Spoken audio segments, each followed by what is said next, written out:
Everybody smile for the screenshot. All right, welcome to the latest episode. Dave, Ruthi, and Alex here. We are going to lend our voices to one of the most controversial topics in the SEO world of a certain, company size. Do you, A, have one primary domain that uses subdomains, or B, does subfoldering for your international expansion? Or C, separate websites. That or one too. subdomains. Or separate websites with separate subdomains and subfolders. Go. And you can do that one too. All of the above. All right. Do you want me to kick off? Yes. Why can't we subfolder? You can subfolder. That is an option.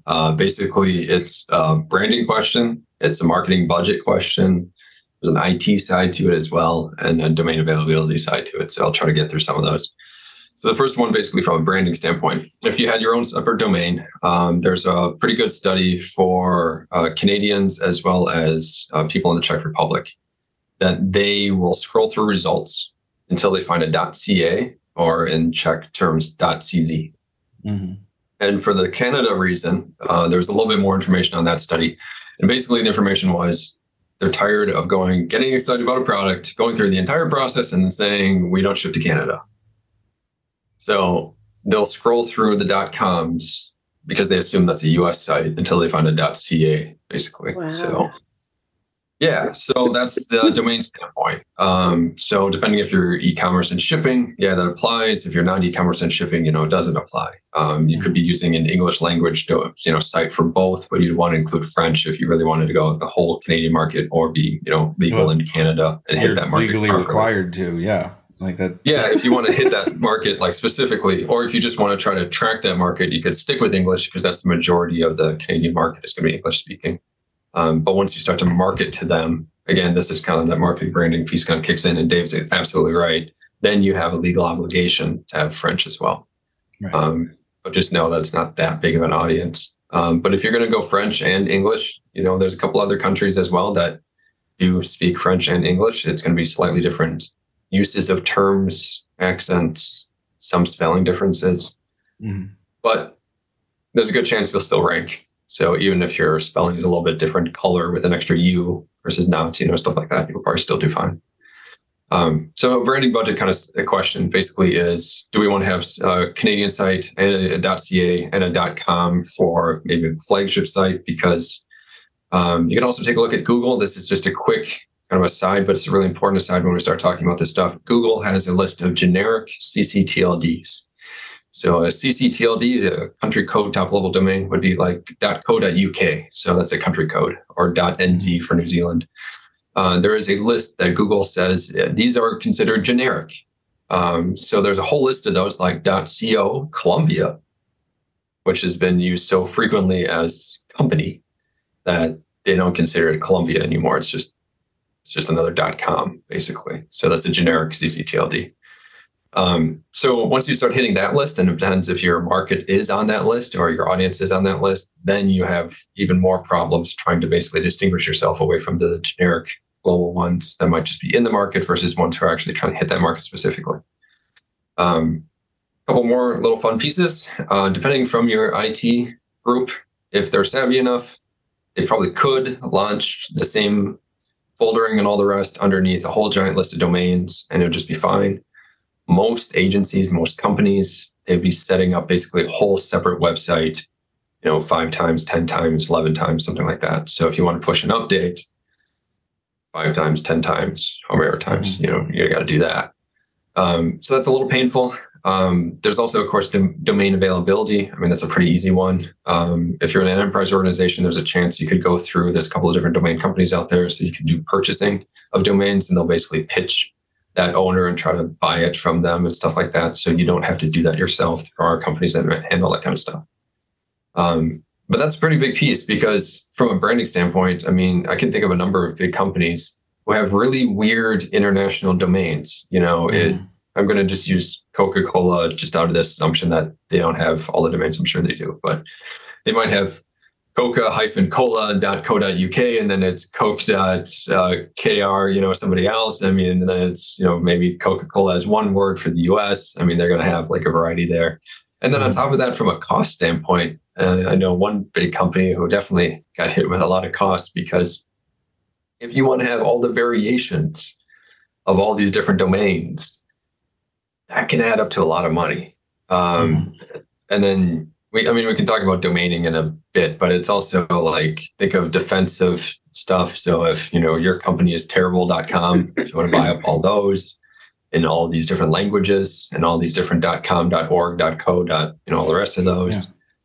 Brand Perfect names. example, WalmartSucks.com, or people. There's a bunch of them actually that you can find that, Microsoft was kind of legendary for having tons of them that were just, Microsoft is terrible and stuff like that. It would redirect back to Microsoft. We were like, oh my gosh, it's connected. It's like, yeah, it's defensive, but it's PR. Now, hang on. We've covered like a lot of ground in a very short amount of time, and I need to go back. Yeah, big topic. Yeah. Your one defense against not foldering all the languages is that Canada and the Czech Republic don't like it. No. So that's a good part with e-commerce and shipping, basically, when you kind of get into that concept. Yeah. And those are the only two studies I know of. And sure, that's a really pretty niche topic. So I can't imagine there's going to be a whole lot more, but it's still going to apply. I do think it helps to narrow it a little bit, let's just pick e-commerce for this conversation's sake. And if anybody wants a conversation on a specific other go-to-market model, let us know. We'll do another episode. But I think the shipping piece, you brought that in. That is huge, because then that impacts the whole rest of your organization in terms of calculating taxes and doing, everything on the up and up with legal and, going into those different markets. But then, yeah. So here, maybe if I could, here's where my thoughts are, right? So if you're a large global enterprise company and you have a presence in a wide variety of countries, you have a couple of different approaches, and it's going to depend greatly on whether or not you sell directly to people, or you have more of an ABM model, company's marketing model, where you want to get folks to talk to people in your organization. Yep.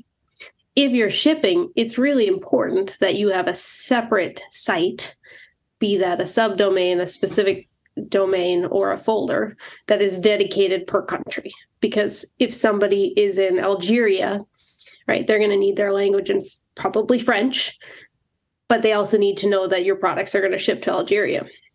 On the other hand, if you're more of an ABM type company, or, your main goal of your website is information and to get somebody to contact your sales rep, it might be more cost effective for you to just have a French version of your site that has the right information and then allows you to contact, at which point a foldering structure might make more sense to you.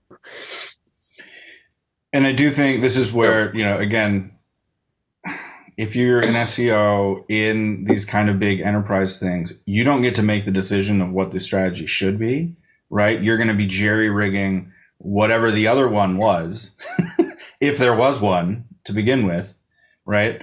Yep. And that's where I think the subdomain piece of it for the transactions makes a lot of sense. Because then you can have that informational piece be standardized, to your point, Ruthi, where you really only need one language version of, these are the things that we're good at, and this is why you should trust us, and here's our solutions, and, all that marketing speak. But then if you find yourself having different products in different countries, right? Maybe your portfolio is not the same in each country. There are some advantages of having that second subdomain. Now, in terms of ranking factors, that's where it gets. That's where I want to kick it off to Alex, because I see him smirking. Yeah. So it's kind of interesting. We've got folders, got subdomains, and we're talking, I'm talking about separate domains. And I have to say, just to be frank, all of those different techniques can work. They all take different amounts of effort. And they also take a different business strategy behind each one of them, because it's a question of how far are you going with each one of those? Are you going to have an EN, just a general English folder, general FR French folder, or are you going to try to go after each one of these countries? So yeah, Dave, my smirk is because we're talking a lot about the enterprise factors, but we're kind of glossing over one of the major ones, which is really an SEO factor. So what are we building up, and what is basically going to have a good chance of ranking? And that's really, I think, where the rubber hits the road in terms of, are we going to really put money and effort behind unique copy between French France and French Algeria? Or are we just going to have the exact same copy in both? Are we going to really go after that market and build up an FR domain? And do we really want that one to rank, next to our global domain, if we have a global domain, or next to our headquarter domain, whatever the other one is? Or we just really want to build up the single domain and have it try to rank for all these different areas as well? That's where I think a lot of the ranking discussion kind of kicks in, because we're talking about, in some cases, like a backlink profile. You're going to build up a whole profile with a brand new site. But if you have a folder and then eventually buy a brand new domain, brand new domain, and then just redirect everything under that thing, it doesn't have that link kind of background to it. So the odds of it ranking against its local market is lower. If you had spent 10 years, building up, or, some decent capital, marketing budget and PR budget behind some domain, you'd probably do just, that one would do really well. So there is that kind of big piece of, what are you willing to kind of put effort behind, and how far ahead do you want to think in terms of the company's expansion, knowing that you're basically setting yourself up for a heck of a lot more effort, and you're just building for the long term. So, and Ruthi, which one are you putting more effort around? Which one? It would be domains. If you had separate domains, you'd be putting more effort in, as well as like maintaining the site, but also building up that site and really doing unique things with that site versus that. That's the whole FR. So French Canada versus France French. You have two different, a .ca and a .fr. And you got two domains. You're going to put effort behind building up unique copy on both. So because they're going to naturally compete with each other, you're going to be building up PR for both, trying to get the local French news and French organizations to link just to that French one, and then the local Canadian ones to link to that Canadian ones, to build up that profile again, so that they have better competition locally in their local markets. I mean, that's the personalization of Google and personalization of search engines. It's no longer like this global landscape where you're kind of competing against everybody. You're really competing against what Google believes is your set and where you are. So your location, your history, your IP address, a lot of things, kind of factors play into that. So now you're really looking at kind of a local market thing of where do we want to have a presence, and what are we really willing to put the effort behind? Because having just a blank folder that's going to contain everything FR, and we're going to hit basically any country that happens to speak French all at once, that might work if you're in a niche market, if you're in a market where there's not a whole lot of big competitors out there. If you're the only copy, yes, you'll do just fine. I would really want to make, from a user standpoint, at least clear on the page of, this is for all these different countries. And yes, we do, service these different countries or something like that, and have some kind of page at least, or contact us that, speaks to that. That's where I see the difficulty of. I commonly pitch the separate domain piece, because I'm trying to basically push the company to make that decision of, where do we really want to put money? Right. And what are we willing to put money behind? Because it's okay to have a folder and a separate domain structure too. You could mix and match this stuff too. And this is why this topic is absolutely fascinating to me, because it's a perfect example of where what most in the business will just assume as a throwaway SEO, will just go do your, SEO fairy dust stuff. Exactly. Yeah, SEO it and be done with it so we can check the box. No, you can't. This is a legitimate business strategy decision where if you are going to have a separate domain, now do we start having conversations about hiring someone locally? Right. And do you build out an office, or do you do, what's your work from home policy so that we can attract talent in these local things to be able to do the web strategy that we're going for? It's not just about launch the website. You also have to maintain it. You also have to have the infrastructure behind it in order for it to be successful. Now, if I can be the pain in the ass and, quote most senior leaders,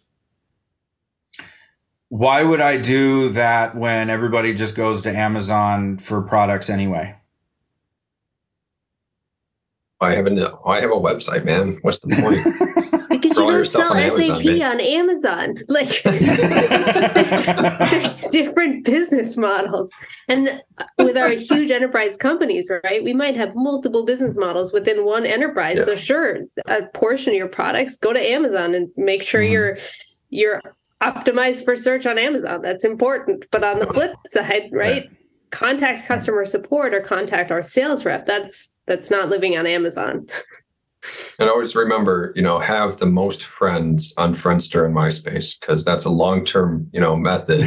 Whenever we tie ourselves to a third-party site and pitch our way into that thing, and when it goes down in flames, oh wait, we should have been a little bit more broad, and maybe also from a first-party data standpoint, figure out who our customers are instead of telling Amazon, go ahead, know the data, just send me the check.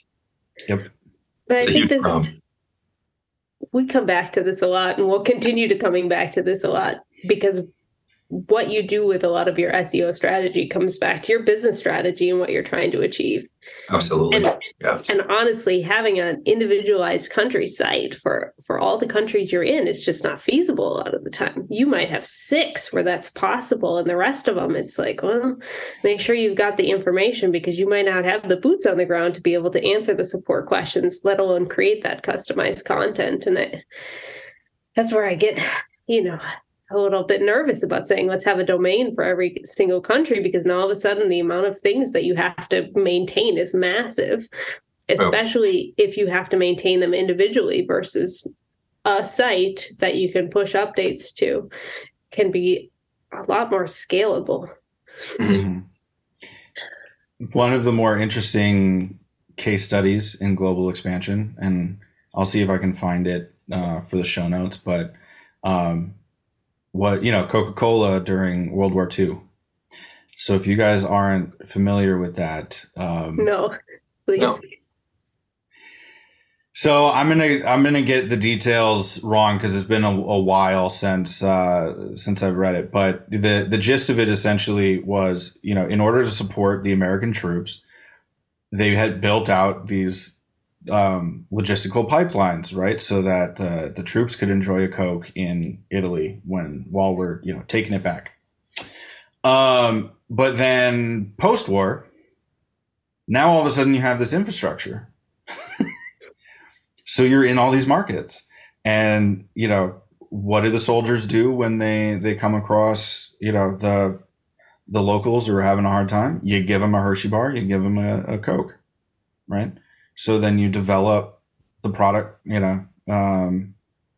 knowledge and tastes and whatever else in an awful environment, but it establishes a foothold in the countries. And then you have the infrastructure and you have the support and whatever else. So Dave's view of the world, infrastructure first. Then customers. Well, I bring that up because you need to support what you're going to do, right? Like, I think it's one of those things where we like to kid ourselves with digital that you can just do everything and you don't have to have boots on the ground and you don't have to go do the FaceTime and you don't have to have the connections, right? You can just launch a website and sit back and collect 7-8 figures a year. No, you have to do business right. You have to have the relationships. You have to have the support there. You have to be willing to if something goes wrong, are you willing to jump on a plane to troubleshoot it the next day? Right? Like that's, those are considerations if you're looking to expand globally, right? I mean, that's just part of the game, There's one other element too of if you're in an organization that has a giant brand. I'm thinking, for instance, I think Nike does foldering, if I remember correctly. And quite frankly, Nike can do probably whatever they want to do. Right. There's some element there too of if you're with a really, really, well-known heavy brand, kind of large organization like Coca-Cola or Hershey or, Nike, you could probably get away with just about any method. And you'll still get the links because you still get the local news and you'll still get the local business, that's still already in place. So supporting an infrastructure that exists is a heck of a lot easier than trying to build it out for the first time. Right. And I think I said this in one of the previous episodes too, but one of the things that I was shocked about when I took my first enterprise role coming from the agency side was just how much being in a known brand allowed you to have a whole bunch of bad, it covered up for a lot of sins, basically. Yeah. You could do some really awful things in terms of like SEO best practices and still rank in the top 10 without really trying, just because of, everybody knows, likes, and trusts you. You're already established your authority in the space. You've already, been a known entity to a lot of these, people and robots. So it just makes it a lot easier. So to emphasize one other point, we brought it up kind of briefly, but there's a couple other sides to it as well, just about the legal side of things. So we talked a little bit about first party data. So GDPR, there's some new laws coming in the US. And of course, may affect anybody who's digital because it's being done at the state level, but you're pretty impossible to kind of say that you're not there. So California's passing one, New Jersey has one. There's a couple other ones that are kind of GDPR-ish clones. So your cookie policy, your data retention policy, your data deletion and user deletion kind of policies, those have to change. We mentioned about the language requirements, potentially depending on what country you're in, do you need to support a language that even if it's not as popular, one that you don't want to spend the time and money translating, you still have to because you're hitting that market. And what level are you hitting that market where you legally have to do that? Can you just have a .com and just happen to get Canadian traffic? Well, then you don't have to abide by that. But if you're trying to hit the market directly, there's a line there. So I don't know that line and where that line is. Yeah, consult your lawyer. That's a huge call out because, if you're working in a regulated industry, let's say medical, you're working in healthcare, for example, medical, it's huge. Yeah. I mean, you cannot say some things in one country and then you can in another country. In another country, the rules are totally different. And the images you display are completely different. So it depends. Claims, even certain topics are taboo in certain countries, which are like, you would think of common topics that you don't think are actually taboo. And there's laws against even mentioning it on your website or advertising using those terms. We mentioned briefly some of the staffing, but there's even staffing implications too. For instance, if you want to be in China, you need a Chinese domain that is tied to basically local address, and you need employees and staff there who are going to be maintaining the website. So you might have to end up with a whole subsidiary or new organization or some sort of relationship. I'm not sure if you can do an agency relationship, but some sort of relationship there where you actually have staff there. That's a massive country. I mean, you could do, there's Mandarin and then there's other languages as well. And that's the other oversimplification that happens pretty frequently. Like India is soon going to be the most populated country. There's a lot of languages in India. Yes. Which markets are you trying to hit? Which markets are, one, have access to, for instance, high-speed internet connection. Those are available markets. I mean, there's a lot of qualifications there. Well, an interesting thing about India is that, to your point, there are enough people in India that it skews the global top searches on Google's report out every year. Gosh, every year. Because it's like, oh, this cricket match happened in August, and everybody in India was searching for it. So those are the top 5 terms, and then then there's everyone else. There's e-marketers. Good on you. Yeah. But e-marketers, beware of averages.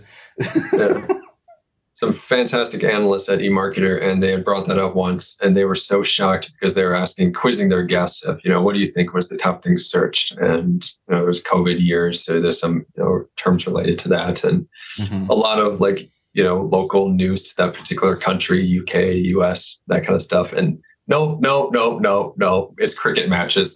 That's because the Indian market loves cricket. I mean, it's a good reality check, right? This is what the world is searching for. Yeah, and that's the other thing. Data gets skewed so quickly that just a small tangent on that, but just one that always kind of frustrates me is whenever we look at U.S.-based reporting, and it was like, oh my gosh, California, New York, Texas, they really love us, and it's like, name the 3 most populated states. Right. Okay, you just did. That doesn't mean market penetration. I remember having a conversation one time where they're like, okay, give us the top 15 economies and that'll be our target. I said, okay, so what's your California and Texas strategy as opposed to these other countries? Right. Like, what do you mean? Well, they're huge. So if you want the top 15 global economies, then Texas and California need to have their own strategies, especially if you're talking about, your average Californian and your average Texan. You talk to them very differently. Those are totally different audiences, Very different. Yeah, that's a really good point too about how finite those languages can get too. Especially, bring it specifically to an SEO standpoint. Healthcare is one really unique one where common diseases have different names in Florida, Minnesota versus California. Whether or not they use a particular acronym or not, or a slightly different acronym for some of the longer named diseases types. That's the same thing. That's a regional thing. There's a lot of regional lines there that don't seem like there will be, but once you get into it, there definitely are. There's those lines. Well, do you know time machines exist? Tell us more, Dave. That is the regionally specific name in southeastern Wisconsin for an ATM. That's because amazing. Time was a particular brand of ATM for a certain period, so that people just started calling them time machines. So I'm gonna go to the time machine and get some cash. Like, oh, yeah, you do that. You do that. Come back to me and let me know. Search trends around time machines in Wisconsin, right? Because that's if you're U.S. bank, that's part of your local banking strategy. You need to make sure when somebody in Wisconsin is searching time machine, they find your ATM. Potentially. Yeah, it's the same thing. Those kind of regional things I find fascinating. Like as somebody who studied writing and has an interest in language. Bubbler is another one. For a drinking fountain, water fountain.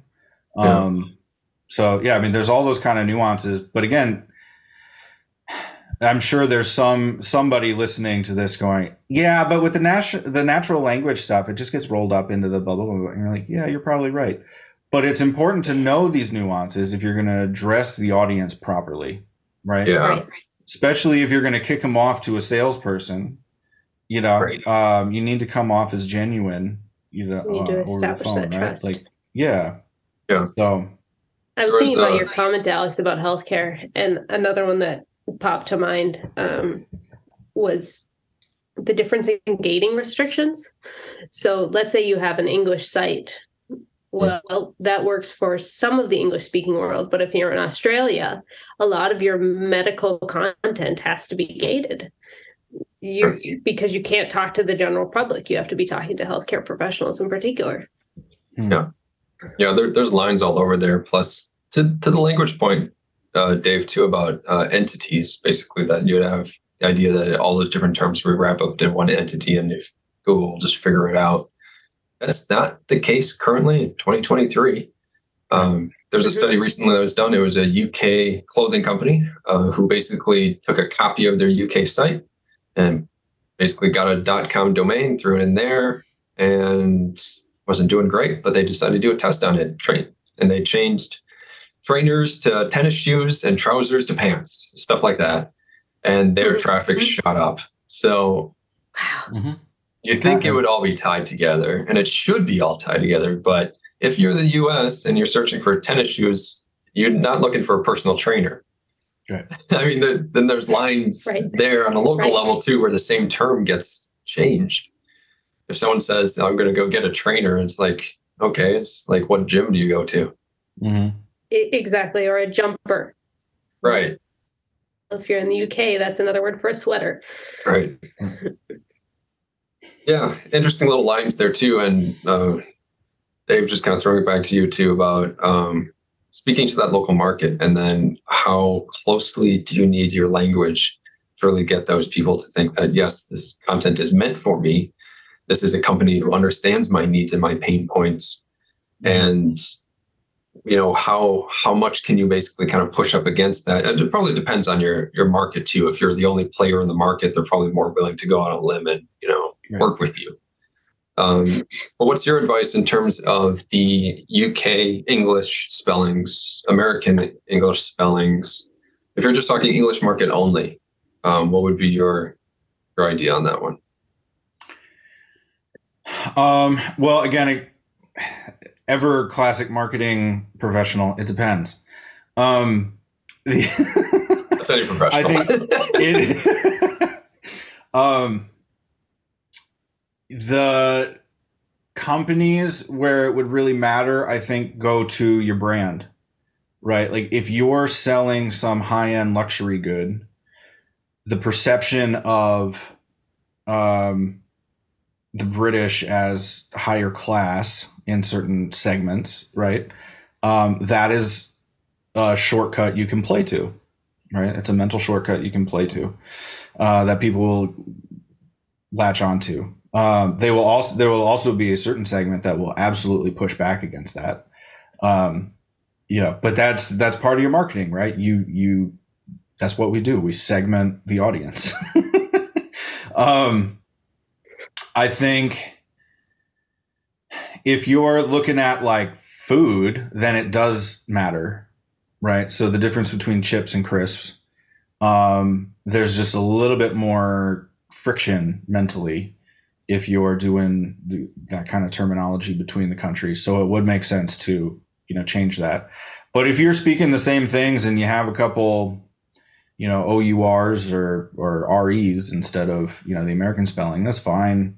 If you're in probably that luxury market. Again, I think it does depend. I tend to go off of empathy for the customer and try to make it as simple as possible. So, at any point for, user experience or whatever else, if we can reduce the amount of friction or pain that somebody feels in their process, towards converting, I absolutely want to smooth that out, just because it's going to make it easier to upsell, to embed yourself in their mind as a company you want to do business with, or product you want to try. And that's where you differentiate yourself, right? If you do the hard work for your customer, you're just going to have an easier time getting more customers. Right? If I put my finance hat on for a minute too, Dave, you've made the point a number of times in the past. There's essentially one country that speaks American English. Mm-hmm. Maybe parts of Canada, right? But there's a lot more countries that lean towards British English. Mm-hmm. And so you might have some fantastic budget considerations by not starting with American English. Mm-hmm. I've been part of those discussions, and if you want to see something fun, lob the thought to a group of Americans that you should have British English as the English master, and watch their reactions. Personally, I think it's fun, but yeah. to take a little twist, and considering how many minutes we're in and it hasn't been mentioned yet, Hreflang. So just throwing a little talk about Hreflang, because somehow in enterprise SEO global discussion, we just got to it, but I want to make sure we don't gloss over it. Well, I think that's fair, because the first question, I think, whenever anybody brings up Hreflang is, did you get it to work? Yeah. John Mueller has stated, I think on more than one occasion, that Hreflang is the most complex and also most commonly done incorrectly, method of SEO. So by no means am I an expert in it. So first off, I would say Aleda Solis, Aledyas, Solis, Aleda Solis.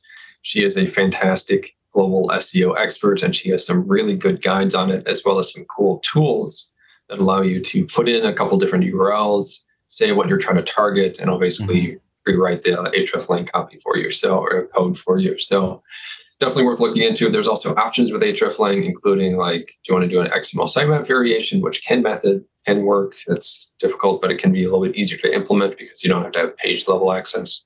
It can be more scalable.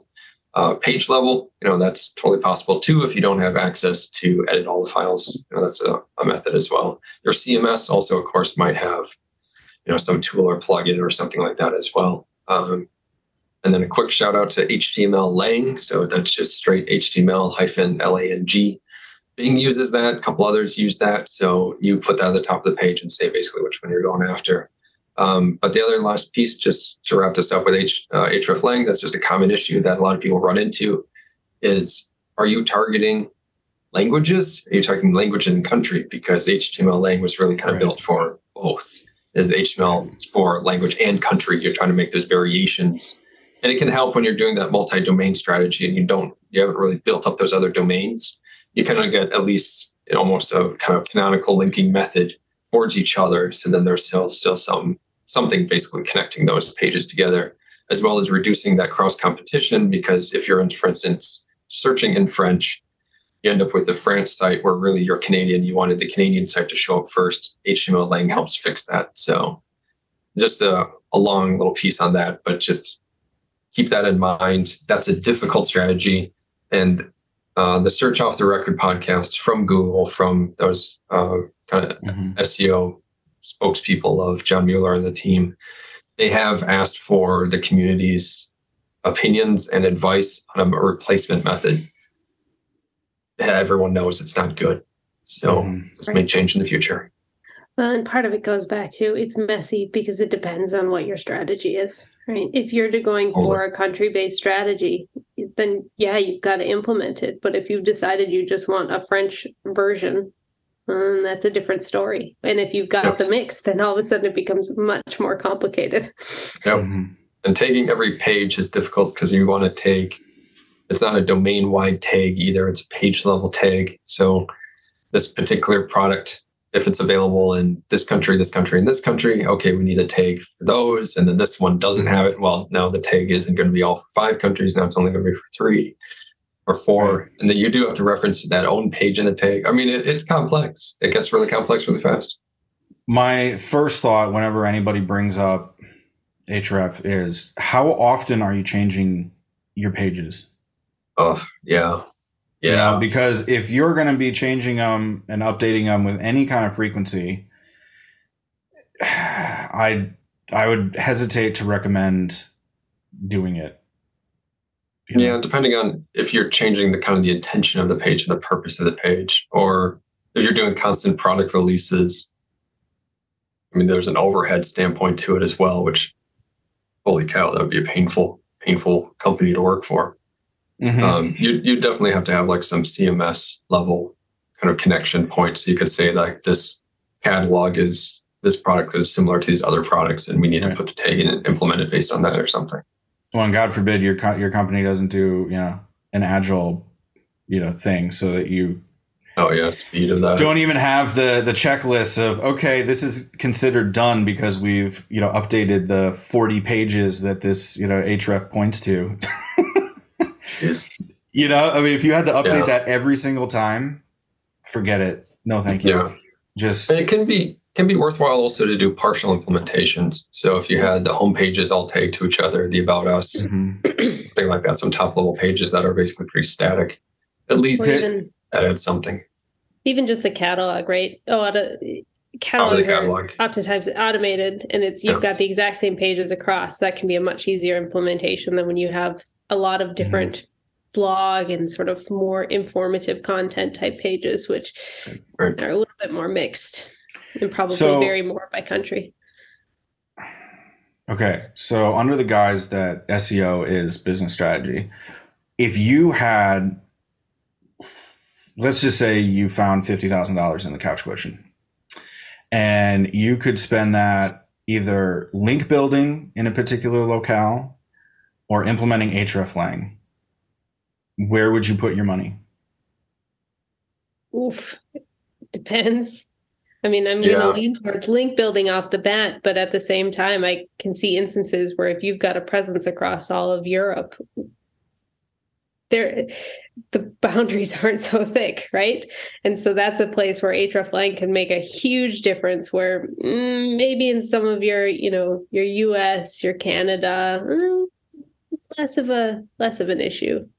I'm in a similar boat, especially if, we should talk about link building in some episode, but if you're starting link building, that's a waste of $50,000. So there's so many, rules that you need to put in place if you're using external vendors, however you're doing that. No, it'd be tough to do that. Hreflang can be really useful. But again, we're just talking about basically helping that kind of cross competition against our own sites that we own. Right. It's not necessarily a big, competitive advantage to basically doing this. It can be maybe in a local market that's, not very competitive, and you're able to basically dominate it by basically having that tag. That's possible. Well, hang on. There's some cost savings, right? If you've got a lot of German speaking or German citizens, I suppose, contacting your Swiss help desk. Yeah, there's cost. They can't help, right? That's expensive to get those folks to the right place. And so there's use cases for it. Yeah, it can be the cost of, hours that you're saving from cost center, how many calls you're saving. But yeah, even if you have a subsidiary set up, they might not even be transferring each other, those customers to each other. So that could be lost profit. Not just a cost thing, but a profit equation there too. So it's a tough one, Dave. What about you? What's your take? Well, I hear what you guys are saying, and then I thought of a third option. So I'm going to call in the wild card. Break the rules. Go for it. Yeah. Well, it's my own question. I get to do what I want. Well, I guess I'll pitch it back out to you. So if you're trying to get into a local market or, establish a better foothold in a market, I guess in my mind, the link building shorthand is always just right next door to PR. Oh, yeah. So for $50,000, I think you would get more return on your investment to hire a publicist than you would any of the digital things. To the point earlier of boots on the ground, shaking hands, establishing a presence, because people will trust what they've already been exposed to. Right? Yep. So, yeah, okay. That'll be my one wild card for a couple weeks, maybe. Got it. Yeah. All right. No, go ahead. I was just saying there's so many options. If you had that amount of capital, it'd be also really tempting to just get outside of that and just say, we could do a paid search campaign for aisle or a targeted, we're going to go just around this particular market or particular product set, maybe. Right. You could make $50,000 last a little while, depending on those factors. But that would be almost tempting to do too, because now you're just exposing local market that you've targeted to your product set directly to it. If you had decent landing pages or decent CRO going on, it can be worth it. And a little boost can be a little boost, but word of mouth is also valuable too. So getting the product into the hands of the local market, that's useful. Right. So. And I know we have some listeners who are going, 50 grand, man, if only I had 50 grand. I know. Amazing. If you're finding that in your couch, let me know what couch you bought. Yeah. See, what you really need to do with 50 grand is you find some podcasts that have something to do with your market. And you reach out to those podcasts. Yeah, exactly. You get sponsored. The micro influencers. That's where it's at, man. Forget the macro. Go for the micro. Exactly. And if you found an enterprise SEO podcast that you really helped, you could buy them a coffee or a Jaguar. I mean, whatever, or either option. Yep. You could do those things too. Well, that's actually a perfect teaser for an episode idea that Alex had offline, which is SEO is lonely. So maybe that'll be our Valentine's Day episode, and. That's a good idea. I like it.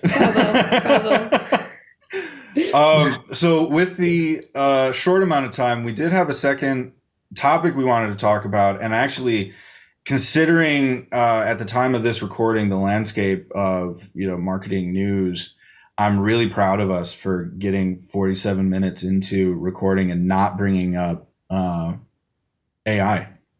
Somebody brought up natural language processing earlier. I did. But yes. It's SEO related. Wasn't going to call names, but yeah. Right. That's we tell the truth on this show, Ruthi. So don't hedge.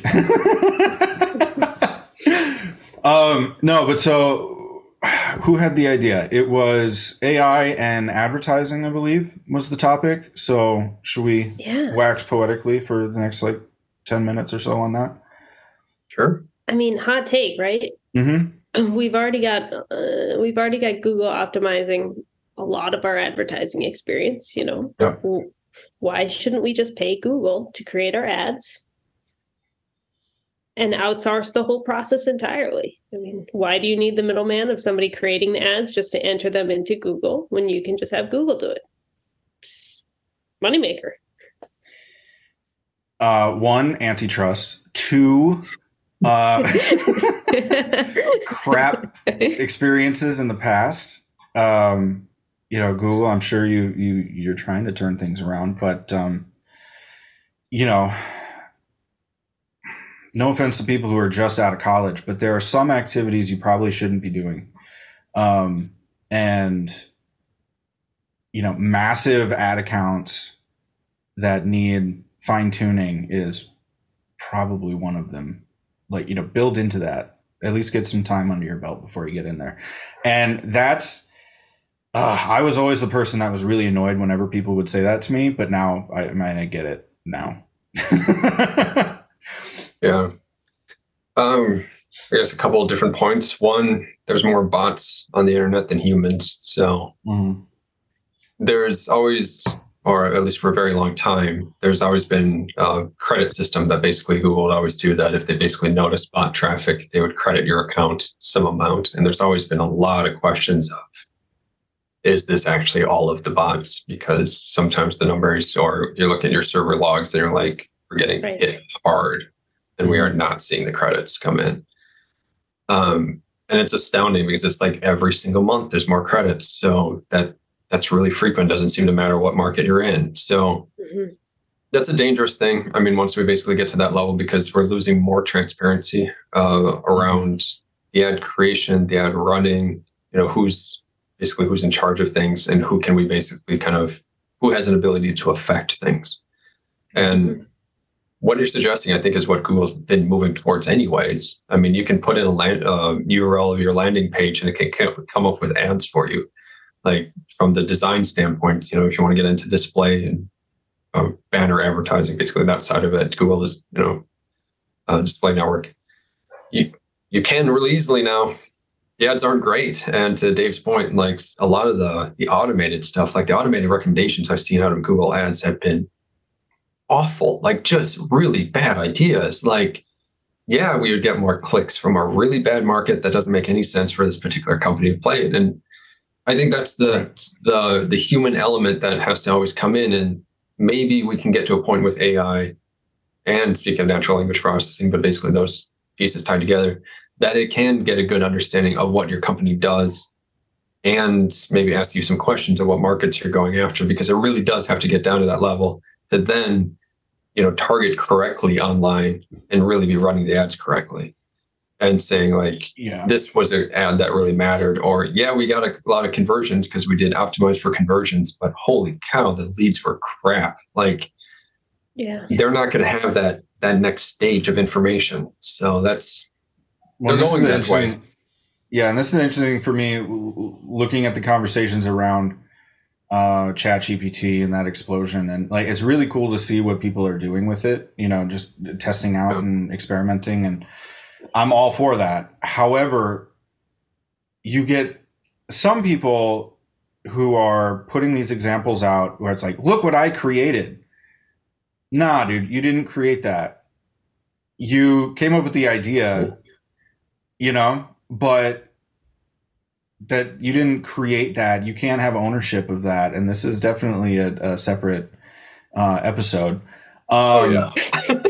Dave's watching my reaction going, I'm poking some buttons. Hold on here. Hold on. Because I think that's what's amazing about some of this new technology is it says, all right, we're going to automate a lot of the generation part of your idea, right? Mm-hmm. You can start with an idea and then use these different tools to make it a reality. And the ownership there is squishy.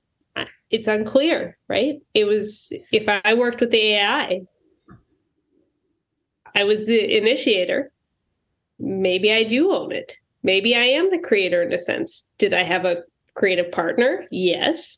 Mm-hmm. So not getting caught up on the one red herring. You just threw it at her face though. No, I know. And, enjoy that wet, slippery feeling. The